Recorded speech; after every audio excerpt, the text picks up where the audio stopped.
Just so you're aware, this is Abbie Smith coming from Oklahoma to talk about viruses, but there's also an extra piece here, is that today is Abbie's birthday.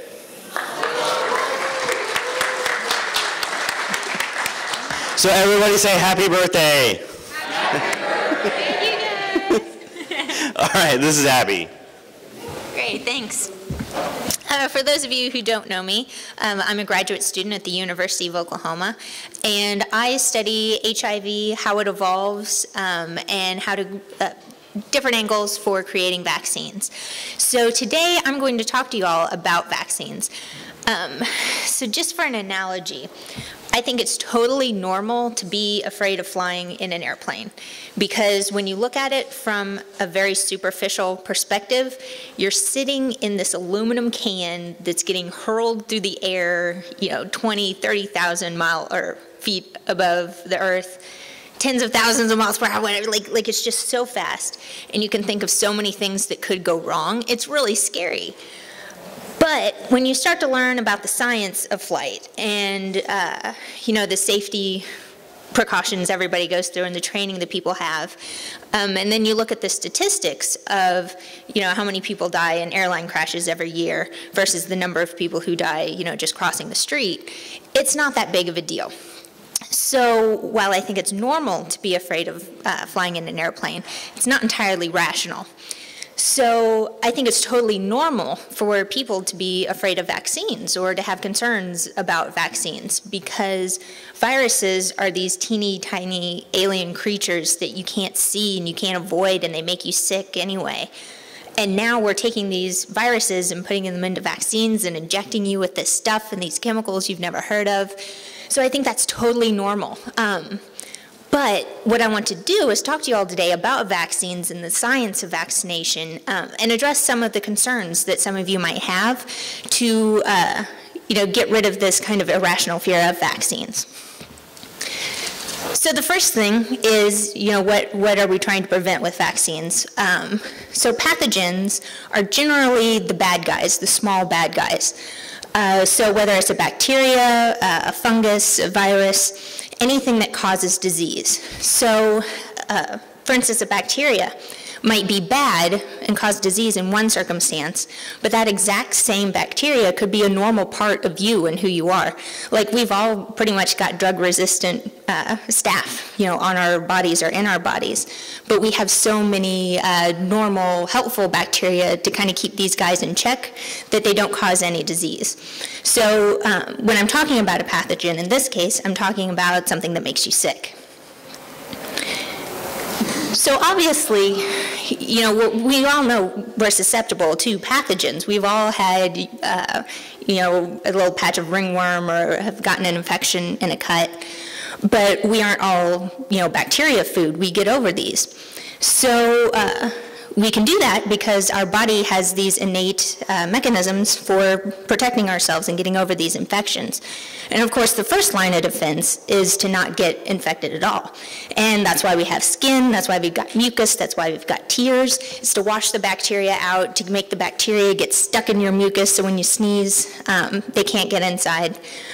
But obviously, that's not enough. So we have a branch of immunology, the little cells in your body, that they're kind of like sensors. Think of it like a motion sensor that's looking for something very specific and looking for something that's wrong. So for instance, humans, we carry our genome as DNA. That gets turned into a message that's RNA, which gets turned into proteins that builds us, what you see here. Well, bacteria, sometimes they coat their proteins in sugars that humans never ever make. Or viruses have double-stranded RNA, which humans never ever make. So you've evolved these mechanisms to look for double-stranded RNA and looking for these weird sugars to set off your immune system. It knows it's been invaded. The innate and intrinsic immunity is something that's all plants have. And of course, plants are getting along just fine. But humans and other animals, we have another layer of our immune system, which is adaptive immunity. A lot of people in the skeptical movement, we were just talking about this at lunch, are very familiar with evolution and arguments for evolution.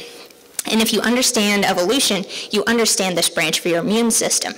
So this branch actually evolves and learns in response to the pathogens that you've been exposed to.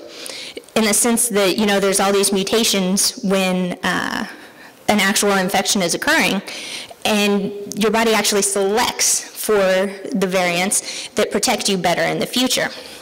So let me just go through a little quick example. This is composed of T cells. So when you think of these guys, think of tanks. They go around looking for cells that have turned into cancer or have become infected by viruses, and they don't so much blow up cells, they don't kill cells, as much as they persuade these cells to commit suicide. And they do this through evolution because, I don't have a pointer, but the connection that's being made there, a cell will put out flags that says what kind of proteins it's making. Let's say we're talking about a neuron. It's saying, I'm making these normal neuron proteins. But if it becomes infected with the virus, it'll start putting out these virus proteins that look like pirate flags. And your immune system, just by chance alone, has some of these T cells that recognize that pirate flag and know to tell that cell to kill itself. We also have B cells, and these guys release antibodies that can coat the surface of a virus or coat the surface of a bacteria to tell your immune system that this is a bad guy, he needs to die. So that's just what I'm showing here, is that, in a normal infection, a virus interacts with a receptor, it infects a cell, you make new baby viruses. Well, if you've got antibodies that recognize that virus, it coats the outside so it can't interact with the receptor, and you functionally stop the infection. Well, how do you get antibodies that recognize a virus? Where did those light blue guys come from? Well, just by chance alone, you've got B cells in your immune system right now that recognize kind of, sort of, not good, but kinda, this light blue virus that I've got shown here. And so the B cells that make this kind of sort of dark blue that kind of sort of recognizes the light blue antibody, it competes for survival signals. It competes for these chemicals that tell the cells to reproduce. And so it does reproduce. And its offspring are just a little bit different than what the mommy and daddy B cell was. And so now we've gone from this dark blue to a slightly lighter blue. So that guy gets selected, and he creates progeny that may be a little blue-green, a little darker blue again, but then another light blue. Well, that guy gets selected again until you ultimately get a B cell that makes antibodies that are really, really good at neutralizing this virus. And, these guys stick around for a long time, so the next time you're exposed to light blue virus, you don't have to get sick again. And that's ultimately the problem with this process, is that for it to occur, you have to get sick. And that becomes problematic when you're dealing with viruses and bacteria that kill people. It's like, once you get sick, that's it, that's the end. So that's where things like vaccines come in handy. So vaccines are either dead pathogens, weakened pathogens, or just chunks of pathogens that we use to train your immune system to fight the bad guys without you actually having to get sick. And like I said, this is particularly useful for pathogens that kill you or have very severe side effects, is that you never want to get sick in the first place. And that's what we can do with vaccines. Well, that's fantastic. I mean, every single generation that comes along, their normal childhood diseases, that list is getting shorter and shorter and shorter. So kids these days don't really understand what chickenpox is. Like, they haven't had it, their friends haven't had it, they know they got a shot for something, they don't understand. People my age, we've never gotten measles or mumps. Like, I wouldn't even know what that looked like. The generation further down, when they went out in the summers, they didn't have to be worried about catching polio. I mean, we're worried about breaking our arm, and you've got your arm in a cast and you can't go swimming all summer. Well, when polio was rampant, you were worried about, getting a lifelong disability. And because of vaccines, we don't have to worry about this stuff anymore. It's fantastic. So for the longest time, this was pretty much a non-controversial issue. Beekman's World did an episode February 1993. This is a children's television show. He did this like 8-minute bit on what vaccines are and how they work. And I fully suggest you go watch it. It's on Netflix streaming. But that's how non-controversial vaccines were, is that you could do a little kid show on it and, nobody batted an eyelash. But then things changed. February 28th, 1998, this fellow by the name of Andrew Wakefield published a paper that tried to connect vaccines with autism. This paper was subsequently retracted. Literally no one else on the planet can find a connection between vaccines and autism. But the mayhem that this guy started set this chain reaction into effect, where there are parents now who are really concerned about getting their kids vaccines because they're afraid that something bad might happen. So I want to say there's a difference between people who are just concerned or don't know a lot about vaccines and then being wary of vaccines, and the people like Andrew Wakefield or Jenny McCarthy who make a living putting out misinformation about vaccines. And so I think one of the problems we might run into a bit in the skeptical movement is that people might have genuine questions about vaccines, but they're afraid to ask them because they don't want to be labeled, like a Jenny McCarthy sympathizer. So I wanted to address just a handful of claims that I think some of you might have come up against to answer your concerns, and maybe when you go out you can address your friends' concerns as well. So one is, why does it matter to you whether my child is vaccinated? What's it matter to you whether I'm vaccinated? This is a personal decision. It's none of your business. Leave me alone. Well, remember I said that the evolution of your immune response, it's like normal evolution. It's random mutation and natural selection. So that means that each one of us in this room right now, you could give us the exact same vaccine, and we're all going to make different antibodies in response to that vaccine.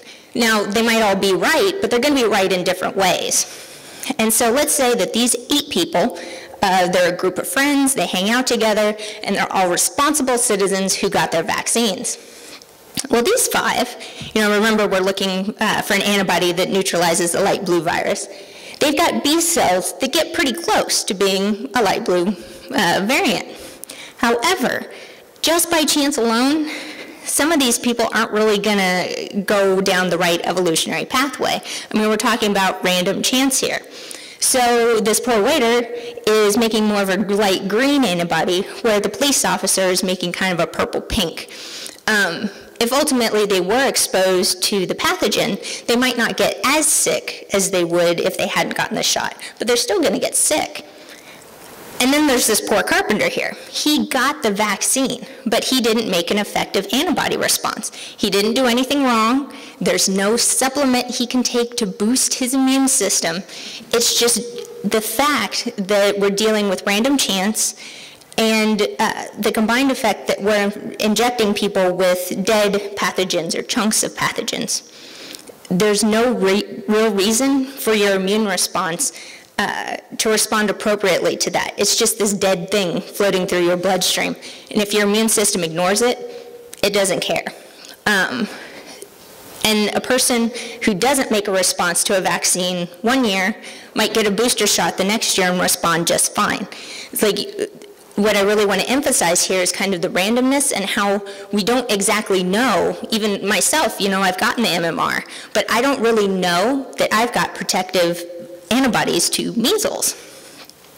So what happens is if all of a sudden these 5 people decide that, they're going to skip the shot this year, or they don't believe in vaccinations, or it's against their religion. Now all of a sudden, these 3 individuals who were responsible and did get vaccinated, they think they're protected, and they're really not. So this photographer might go on a mission trip to Africa. She comes back, and literally everyone in this picture is going to get infected. So whether you get vaccinated or not is not really a personal decision. Like You know, if a Jehovah's Witness would rather die than accept a blood transfusion, or if a Jewish person would rather die than accept a heart valve transplant from a pig. Those are personal decisions. But to not get vaccinated is a personal decision, like driving drunk on the road is a personal decision. Your decisions have negative effects for other people. Just a quick story, there was a play school, kindergarten pre-development school, that required all of their children have vaccinations. And they had a group of children whose parents forged their vaccination records, and these kids come in one day with chickenpox. Well, one of the women working there was pregnant, and she didn't remember whether she had chickenpox or whether she had gotten a vaccine. If those children infected that pregnant mother with chickenpox, she would have lost the baby. And those parents who forged the records just didn't care. They didn't think about the negative effects their decision could have on other people. And I don't think they should have that right. And places like California are at least making it more difficult for people not to get vaccinated. Before, you could just, sign, say, I want a religious exemption. Whereas now in California, you have to sit through a lecture by a physician before you're allowed to say that you don't want the vaccine. Okay, so another concern people have is that babies and kids are getting so many vaccines these days. I mean, think about it. You've just had a baby, take it off, and she gets all these shots. And then you come back for another checkup, and she gets even more shots. And you come back a few months later, and she gets more shots. I totally understand why parents would be concerned about their babies getting so many shots at once. And so one of the phrases from the anti-vaccine movement to go along with this is too many too soon. Well, the easy response to that is that we've studied exactly how and when we need to give vaccines. And there have been no correlation between adverse effects and when you get the vaccines. So if you follow the CDC's recommended schedule, everything should be fine.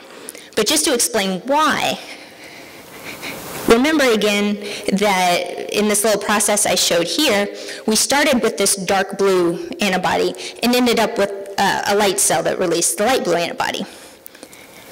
Well, let's say we've got a vaccine, or you're getting 3 shots at once, and one is against a light blue virus, one is against this big green bacteria, and one is against microscopic little pink elephants. You're getting all these shots at the exact same time. Well, the blue cell, the blue B cell, only sees the blue virus. It doesn't know that the green bacteria and the little pink elephants even exist. It's in its own little world. It's like, it doesn't care that these guys exist. Same with the green guy, same with the pink guy. So ideally, as a virologist, what I would like to do is put 5,000 vaccinations in one shot. So you didn't have to get all these different vaccinations at the same time. You didn't have to get booster shots. Like, in my mind, the best vaccine is one that you give once and the person can walk away. But the problem, again, is just to reiterate, your immune response is random, and we're dealing with dead and weakened and chunks of pathogens. So the concern is really not that the baby is getting too many vaccines, but that if you give too many vaccinations at once, their immune system is going to ignore, let's say, the pink elephant and the bacteria, and only focus on the blue guy. So what's the point in giving a vaccine that contains 3 ingredients if your immune response is only going to respond to 1? So the reason why shots are spread out like that isn't so much to protect the baby, it's to make sure the baby actually makes an immune response and those vaccines actually work how they're supposed to. Oh, the toxins. No one wants to inject their baby with toxins. Think about the toxins. So this is a list I got off of Mercola. He's this Fruit Loop guy on the internet. Yes, Vaccines don't poof into existence. We have to use cells to make these proteins, make the viruses. Those cells need food. They need certain selective markers. Then we have to kill those dead viruses somehow. We have to purify those proteins somehow. So yes, these ingredients are in trace amounts in vaccines. So once again, ideally, we would love to give one shot at once to minimize your exposure to this stuff. I mean, just like a multivitamin has fillers and stuff to make it more soluble, that sort of thing. But yes, what I'm really going to focus on this ingredient list is the aluminum, because that's one that really freaks out the anti-vaxxers. Scientists aren't like melting down recycled aluminum cans and putting them into vaccines. It's like when people say things like that, like, oh, they're putting aluminum in vaccines. Like, think about it. Just think, why would a scientist do that? Well, because we're not doing that. We're using something called alum, which is called an adjuvant. And what adjuvants do is they make vaccines work better. For the millionth time, we're putting in weak, dead, and chunks of pathogens. If I took a vaccine and just left it on this podium overnight, we'd come back the next day and the proteins would be degraded, like bad things would have happened. So if you take a vaccine and inject it into someone, a harsh environment of the bloodstream, it could degrade. Your immune system could not react at all, and you wouldn't get the protective immune response. So what we do is we do a little trick. One of these tricks is adding adjuvants. They kind of get your immune system's attention, so it responds to whatever's in the vaccine. So some of the ways it does that, it's either longer exposure to whatever chunk of protein you put in. It kind of pisses off the immune system a bit and gets its attention, and you start getting those survival signals that the B cells need to make you good response. My point is, it's like when you see a list like this, think about it and be like, we aren't just putting this stuff in for fun. There are ingredients in vaccines that might look scary, but we're doing it for a reason. So what I want to actually do is take as many questions from the audience as I can about your all's concerns about vaccines or questions about viruses and that sort of thing. I don't just want to lecture on the stuff that anti-vaxxers say. I want to hear what you all actually have questions about.